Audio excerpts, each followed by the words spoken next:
Okay.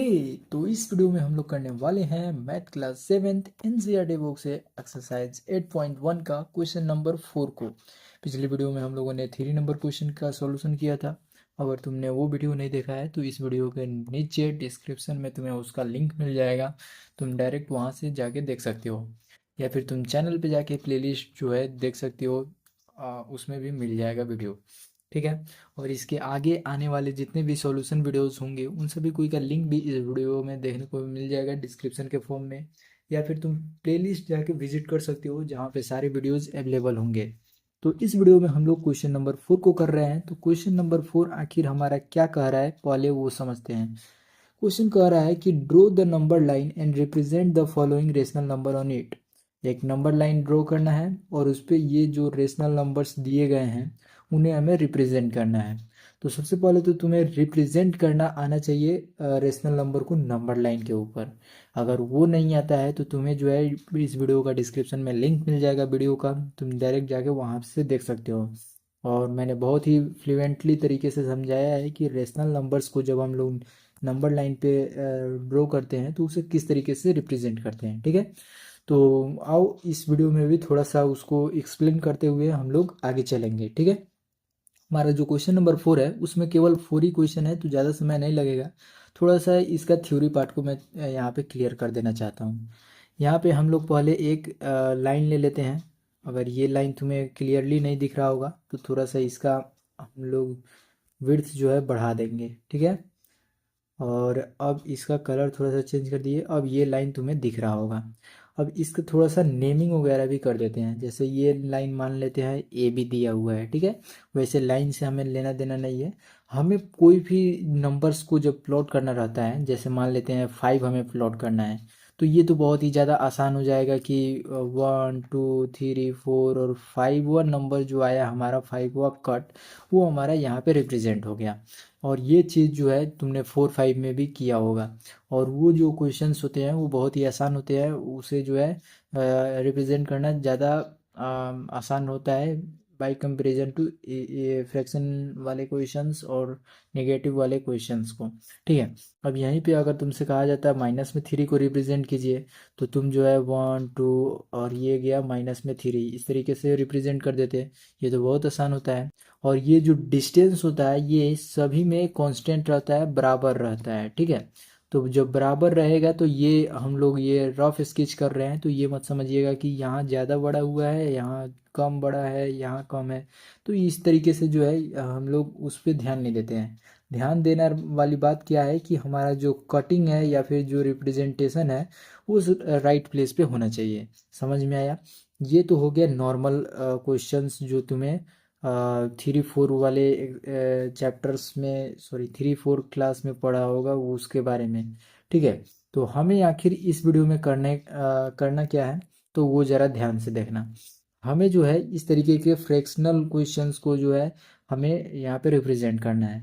और ये जो फ्रैक्शनल क्वेश्चंस है इसमें तुम्हें एक चीज़ कॉमन देखने को मिल रहा होगा कि जो तुम्हारा फर्स्ट सेकेंड और फोर्थ क्वेश्चन है इसमें जो है तुम्हारा न्यूमरेटर छोटा है डिनोमिनेटर से। जब न्यूमरेटर छोटा होता है, जैसे फर्स्ट क्वेश्चन को हम लोग ले लें, यहाँ पे 3/4 है, तो जब न्यूमरेटर हमारा छोटा होता है डिनोमिनेटर से तो उस केस में थोड़ा सा जो है कन्फ्यूजन होने लगता है कि इसे हम लोग किस तरीके से रिप्रेजेंट करें बाई कंपेरिजन टू न्यूमरेटर जिसमें बड़ा होता है। जैसे 3 नंबर ले लेते हैं। यहाँ पे हमारा जो न्यूमरेटर है वो दिया हुआ है माइनस में 7 और बाई में 4। यहाँ पे जो है तुम्हें अंदाज़ा लग जाता है कि ये जो नंबर है ये किस बीच में रिप्रेजेंट होगा। पहला बात तो बहुत बच्चे को ये कन्फ्यूजन रहता है कि फ्रैक्शन है तो आखिर ये रिप्रेजेंट कहाँ पे होगा। तो एक बार इसे हम लोग क्लियर करते हैं और अब थोड़ा ध्यान से देखना जो मैं दिखाने जा रहा हूँ। ठीक है। तो यहाँ पे हम लोग एक फिर से लाइन ले लिए और यहाँ पे इस बार हम लोग क्या करने वाले हैं कि हमारा जो थर्ड नंबर है उसको हम लोग पहले रिप्रेजेंट करने वाले हैं। देखो, अगर ये हम लोग ए मान ले और ये हमारा बी मान ले, तो हमें जो है हम लोग जब 3 नंबर को रिप्रेजेंट करने जा रहे हैं तो एक चीज़ तुम ध्यान दोगे कि ये जो 3 नंबर है ये तुम्हारा निगेटिव नंबर है। तो ये तो तुम्हारा राइट प्लेस पे तो रिप्रेजेंट होगा नहीं, यानी जीरो के बाद वाले जितने भी प्लेसेस आते हैं वो सभी के सभी पॉजिटिव नंबर्स होते हैं। तो पॉजिटिव नंबर तो हमें रिप्रेजेंट करना नहीं है। तो हमें जो है इसमें क्या करना है कि हमें लेफ्ट साइड में के नंबर्स में ही ये वैल्यू कहीं ना कहीं आएगा, ये हमें इतना कंफर्म मालूम हो गया। तो अगर हम लोग पहले जो है बीच में जीरो रखते थे तो उससे जो है थोड़ा सा जगह इधर कम बचता है। तो उस केस में हम लोग क्या करते हैं कि जो जीरो है हमारा वो थोड़ा सा इधर कोना पे ले लेते हैं ताकि इधर ज़्यादा जगह रहे, तो अच्छे से रिप्रेजेंट नंबर्स को हम लोग कर पाते हैं। तो इस केस में मैं क्या दिखाने वाला हूँ कि ये जो नंबर तुम्हें देखने को मिल रहा है न्यूमरेटर में -7, ये तो तुम्हें पहला बात बता दिया कि ये निगेटिव साइड में रिप्रेजेंट होने वाला है। दूसरा बात ये बताएगा कि ये नंबर्स किसके किसके बीच में रिप्रेजेंट होगा। अगर तुम इसे -7 को जब 4 से डिवाइड करोगे तो इसमें तुम्हें सबसे पहले तो माइनस को अभी साइड रख दो, जो भी वैल्यू आएगा वो निगेटिव में ही आएगा। तो 4 से जब तुम 7 में डिवाइड करोगे तो वो जो वैल्यू है वो क्वोशंट जो है 1 देगा और रिमाइंडर जो है 3 देगा। तो यहाँ जो रिमाइंडर दिया है इस पर तुम्हें ध्यान देना है। ये जो जो क्वोशंट आया वो और रिमाइंडर जो आएगा वो तुम्हें एक्चुअल में बताएगा कि आखिर ये नंबर रिप्रेजेंट कहाँ पे होगा। अब इसे अगर हम लोग होल नंबर में लिखना चाहें तो ये हमारा 1/3/4 लिख सकते हैं। अगर ये कन्फ्यूजन हो रहा होगा कि होल नंबर में किस तरीके से लिखते हैं, तो देखो जो रिमाइंडर आता है वो तो पहले ऊपर का ऊपर रह जाता है, ठीक है, ये जैसे है 3, और जो डिवाइजर रहता है वो 4 रहता है, और बचे तुम्हारा कोसेंट, तो कोसेंट को जो है हम लोग यहाँ लिखते हैं। और इसी बात को जो है मैं एक और तरीके से बता रहा हूँ, सेम बात बोलूँगा लेकिन पहले कोसेंट को लेंगे, ठीक है, पहले कोसेंट यहाँ पे ले लेंगे, उसके बाद जो रिमाइंडर बचा होगा उसे ऊपर लिख देते हैं, फिर जो डिवाइजर है उसे डिनोमिनेटर में लिख देते हैं। ये कुछ हो जाता है हमारा क्या, ये हमारा होल नंबर का रिप्रेजेंटेशन हो गया। हमें रिप्रेजेंट करना है नंबर लाइन पे, तो ये वैल्यू पहले ये -7 था तो ये वैल्यू भी निगेटिव में आएगा, ठीक है। इसलिए मैं पहले निगेटिव नहीं लिखा हूँ क्योंकि जो कैलकुलेशन होगा निगेटिव करते वक्त उसमें थोड़ा सा कन्फ्यूजन होने लगेगा तुम्हें। तो इस वजह से मैंने इस तरीके से पहले आंसर 7 को डिवाइड करके निकाल लिया और जो भी वैल्यू आया वो निगेटिव का निगेटिव लिख दिया। चलो, अब ये तो मालूम हो गया कि ये जो वैल्यू है हमारा माइनस में 7/4, ये क्या है कि 1 के बाद, ये बड़ा 1 के बाद इतना वैल्यू जो है बढ़ रहा है, यानी माइनस में जो 1 है हमारा, मान लेते हैं ये 1 है, ये हमारा 2 है, तो ये जो है ये 7/4 वो हमारा इन्हीं दोनों के बीच में रिप्रेजेंट होगा। ये मैंने कैसे मालूम किया, तो अगर ये वैल्यू ऊपर जो न्यूमरेटर है वो -8 रहता और बाई में 4 है, तो ये वैल्यू हमारा -2 निकल कर आ जाता, जो कि यहाँ रिप्रेजेंट हो जाता। लेकिन चूंकि ये वैल्यू जो है हमारा 7/4 रहा है और ये जो है 2 से कम है, माइनस में 8/4 से कम है ना 7/4, तो ये वैल्यू जो है इन्हीं दोनों के बीच में रिप्रेजेंट होगा और वो जो है थोड़ा सा करीब होगा -2 के, ठीक है। ये छोटा छोटा पॉइंट जो है बहुत ही ज़्यादा मैटर करता है, ठीक है। तो इन सभी पे ज़रा ध्यान से देखना। अब यहाँ पे जो मैं दिखाने जा रहा हूँ उसे ध्यान से देखो। यहाँ पे तो तुमने ये सारे वैल्यूज़ को देख लिया। अब देखो यहाँ पे जो 3/4 है ये -1 ये बताएगा कि 1 के आगे ये वैल्यूज रिप्रेजेंट होगा, ठीक है। और यहाँ पे अब ये जो 3/4 है उसका हेल्प से हम लोग एक्चुअल में पता कर लेंगे कि ये वैल्यू कहाँ रिप्रेजेंट में होगा। अगर ये वैल्यू जो है 4/4 रहा था तो ये जो है 1 हो जाता टोटल का टोटल, बिल्कुल सर ये तो 1 हो जाता। तो ये जो 1 है तुम्हारा वो 1 के साथ ऐड होके -2 हो जाता है यहाँ पे, ठीक है। तो ये बात ध्यान में रखना, जब 4 रहा था तब उसका केस है, यह निगेटिव है तो निगेटिव रहेगा, ये बात मैं बता रहा हूँ, ठीक है। तो ये केस जो है तुम्हें मैंने बता दिया। अब देखो ये जैसे ही 4/4 रहा था तो एक यूनिट और आगे बढ़ जाता है, यानी 2 पे आके रिप्रेजेंट होता, और चूंकि ये नहीं है तो ये जो वैल्यू ऊपर दिया हुआ है, ठीक है, ये तुम्हारा रिप्रेजेंट करेगा नंबर्स को। और ये जो 4 है वो हम लोग क्या करेंगे कि 4 इसमें खंड कर देंगे, 1 2 3 और ये गया 4, ठीक है। 4 खंड हम लोगों ने यहाँ पे टोटल काट दिया है, ये 1 है, ये दूसरा है, ये तीसरा है और ये चौथा है। अब ये जो है हमें दिया हुआ है 3/4, तो 3/4 जो है हमें यहाँ पे दिख रहा है, ये हमें ये रहा, ये 3 टाइम्स है ना 3/4, 3/4 जो है हमारा ये हमारा निचला बताएगा कि लाइन को कितने खंड में काटना है, ठीक है, और ऊपरा बताएगा कि कितने वाले खंड को जो है हमें रिप्रेजेंट करना है। ये मैं पहले ही तुम्हें क्लियर करा दे रहा हूँ ताकि जो कन्फ्यूज़न है वो तुम्हारा क्लियर हो जाए। और इसी को कवर करने के साथ ये तुम्हारा जो लाइन है वो 3 नंबर वो कंप्लीट हो जाएगा, ठीक है। वो पहले रफ स्केच उसका समझ लेना, ठीक है। तो यहाँ पे तुमने देखा कि ये जो वैल्यू है तुम्हारा, ये एक्चुअल में रिप्रेजेंट कहाँ हो रहा है, यहाँ पे। और ये जो वैल्यू है इसी को हम लोग सीधा लिख देंगे कितना, कि माइनस में 7/4 जो है यहाँ पे रिप्रेजेंट होगा। तो इसे हम लोग अब रिप्रेजेंट करते हैं, और यहाँ पे हम लोग लिखेंगे कितना, माइनस में 7, ये वैल्यू इस तरीके से गोल कर देंगे, और यहाँ पे ऊपर इस तरीके से करके -7/4 कर देंगे। तो एक्चुअल में तुमने देखा कि ये वैल्यू जो है तुम्हारा -7/4 है, लेकिन ये आ कितना रहा है, -1 और -2 के बीच में आ रहा है। तो ये जो है कंसेप्चुअली सोचना पड़ता है कि ये जो नंबर आखिर लाई करेगा तो करेगा किसके बीच में। तो ये जो था ये तुम्हारा बेसिक कॉन्सेप्ट था, जिसे मैंने क्लियर कराते हुए क्वेश्चन नंबर 3 को भी कवर करा दिया। अब ये जो जितने भी क्वेश्चंस होंगे वो बहुत ही आसानी से तुम्हारा कंप्लीट होते चला जाएगा, ठीक है। ये जो मैंने पहला कॉन्सेप्ट यहाँ पे बताया ये इसलिए था कि इसमें जो है दोनों टाइप के क्वेश्चंस आ जाते हैं। पहला क्वेश्चन जो है तुम्हारा न्यूमरेटर जब बड़ा रहता है तो उस केस में क्या होता है कि इस तरीके से होल नंबर मिलता है, और होल नंबर से हमें मालूम चलता है कि वो नंबर जो है कितना के बीच में लाई होता है, लाई करेगा, ठीक है।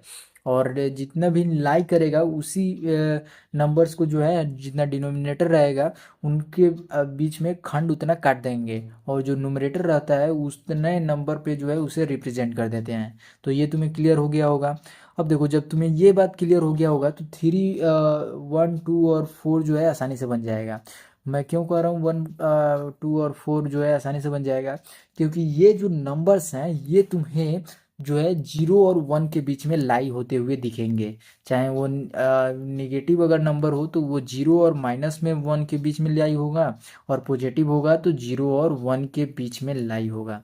ये मैं कैसे बता पाया हूँ वो देखो, जब न्यूमरेटर किसी भी डिनोमिनेटर से छोटा होगा तो जाहिर सी बात है वो 1 से तो छोटा ही जाएगा, नंबर 0 पॉइंट समथिंग जाएगा। तो 0 पॉइंट समथिंग क्या दर्शा रहा है कि 1 और 0 के बीच में का नंबर है। तो इस तरीके से तुम अंदाज़ा लगा सकते हो, ठीक है। तो तुम फर्स्ट नंबर को देखो, तुम्हारा जो फर्स्ट नंबर है वो 3/4 है, और 3/4 क्या बताता है कि वो जो वैल्यू है अगर 4 रहा था तो 4/4 रहा था तो 1 कट जाता।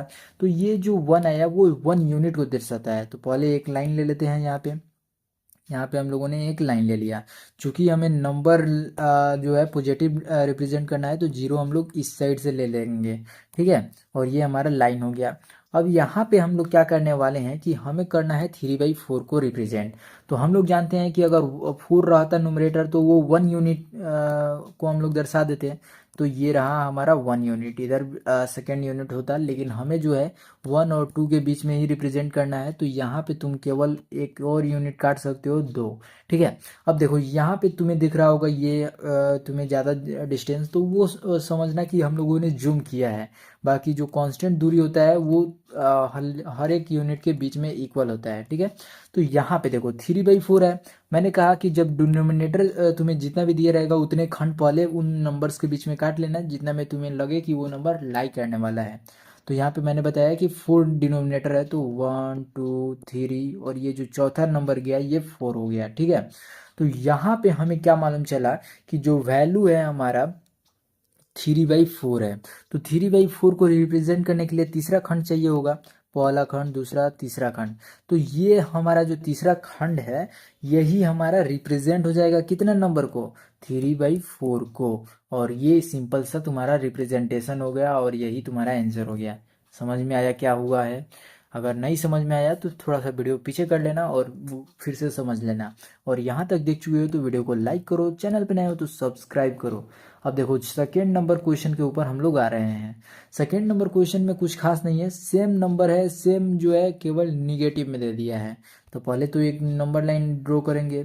नंबर लाइन ड्रॉ कर लेने के बाद हम लोग जो है यहाँ पे देखेंगे कि जो नंबर है हमारा वो निगेटिव है, तो जीरो जो है हम लोग यहाँ ले लेंगे। और डिनोमिनेटर जो है न्यूमरेटर से बड़ा है, यानी ये जीरो और वन के बीच में ही लाई करने वाला है। तो ये गया हमारा -1, ये गया हमारा -2। अब देखो माइनस डिनोमिनेटर जो है तुम्हारा 8 है, तो पहले तो 8 खंड काट दो।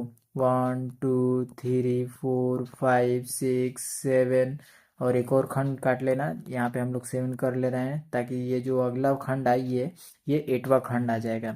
और 8वां खंड आता तो माइनस में 8/8 रहता, तो 1 को रिप्रेजेंट करता है, इसलिए 1 खंड कटा है। अगर तुम सोच रहे होगे कि जब यहाँ से हम लोग शुरू कर रहे हैं और यहाँ पे आके ख़त्म कर रहे हैं, तो उस तरीके से तो हम लोग इसे भी जोड़ सकते थे कि 1 खंड, दूसरा खंड, तीसरा। तो देखो जब 1 खंड तुम करते तो ये टोटल जीरो ही हो जाता है, तो वो जो है हम लोग अगले खंड से करते हैं ताकि जीरो से बड़ा वैल्यू मिले, तब तो जाके इसके बीच में लाई करेगा। ठीक है, तो इस तरीके से सोचो। और यहाँ पे हम लोगों को खंड रिप्रेजेंट कितना करना है, -5/8। तो यहाँ पे देखो 1 2 3 4, और ये गया पाँचवा, तो ये पाँचवा जो है रिप्रेजेंट करेगा -5/8 को। और ये तुम्हारा इस क्वेश्चन का रिक्वायर्ड आंसर हो जाएगा। 3 को हम लोगों ने रिप्रेजेंट कर लिया है। 4 के ऊपर आते हैं।